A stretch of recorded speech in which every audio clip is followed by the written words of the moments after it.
Mateo en su capítulo 16, 13 al 16 nos dice: Cuando llegaron cerca del pueblo de Cesarea de Filipo, Jesús preguntó a sus discípulos: ¿Qué dice la gente acerca de mí, el Hijo del Hombre?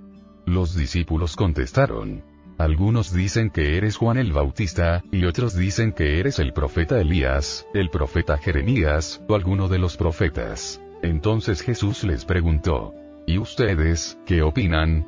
¿Quién soy yo? Respondiendo Simón Pedro, dijo: Tú eres el Cristo, el Hijo del Dios viviente. Entonces habló Jesús diciendo: Bendito seas, Pedro, hijo de Jonás.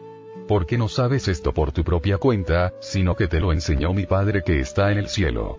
Y yo también te digo, que tú eres Pedro, y sobre esta roca edificaré mi iglesia. Y las puertas del Hades no prevalecerán contra ella. Cuando Jesús dijo: Y yo también te digo, que tú eres Pedro, y sobre esta roca edificaré mi iglesia, estaba afirmando que: Os digo que todo aquel que me confesaré delante de los hombres, también el Hijo del Hombre, le confesará delante de los ángeles de Dios.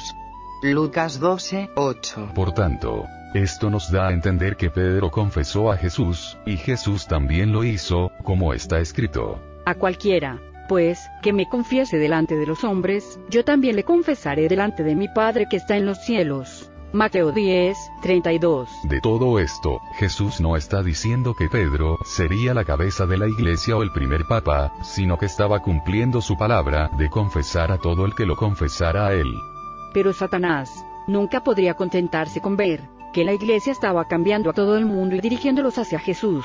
Todos los poderes del infierno estaban juntándose en contra del gran movimiento de Dios, que estaba cambiando las vidas de hombres y mujeres y sacándolos de las manos de Satanás. Primero trató de perseguir a los cristianos para cambiarlos, pero la sangre derramada solo podía esparcer la semilla de fe de Jesús. La pérdida de aquellas cosas que pertenecían al mundo no podía hacer que los creyentes de Dios cambiaran de parecer. Juicios y persecuciones eran nada más que pasos que los traían más cerca a su descanso y regalo. Los esfuerzos de Satanás fueron en vano. La violencia que trató de usar no pudo destruir la iglesia. Entonces empezó a cambiar sus tácticas para poder afectar más el gobierno de Dios. Empezó a plantar su bandera en la iglesia de Dios, con engaños. Si los creyentes pudieran ser engañados, sus fuerzas se debilitarían y serían como presa fácil. La doctrina falsa empezó a entrar en la iglesia. La adoración a imágenes y cultos paganos. Se ha dicho que para el año 313 después de Cristo, la mitad del mundo era cristiano. Muchos todavía seguían el Evangelio de los apóstoles, pero mentiras e ideas de hombres empezaron a introducirse en la iglesia.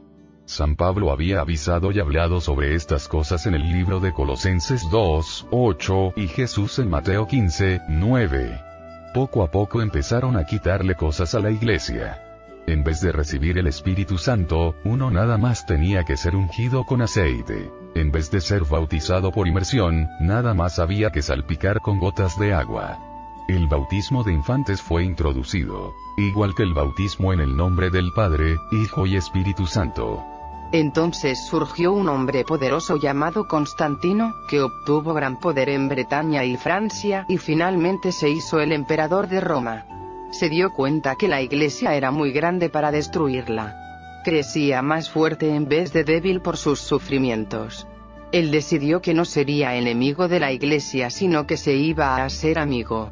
Fundó la iglesia que hoy se hace llamar como la única iglesia universal. La iglesia católica, apostólica y romana. Un día tuvo una visión donde vio una cruz con estas palabras: en esta seña conquista. Después de que fue emperador de Roma, mandó que los cristianos fueran librados de sus persecuciones. La iglesia que una vez fue perseguida, ahora se había vuelto en la iglesia imperial, la iglesia católica. Ahora era popular ser cristiano. Constantino mezcló el paganismo, judaísmo y la cristiandad para que fuera más fácil entrar a la iglesia. Como tantas iglesias se habían alejado del verdadero evangelio apostólico, era muy fácil para cualquier persona que quisiera entrar a la iglesia, que lo hiciera. Miles de personas corruptas se juntaron con la iglesia en nombre solamente, o sea que nada más eran miembros pero no seguían las reglas. Un gran río de corrupción entró a la iglesia.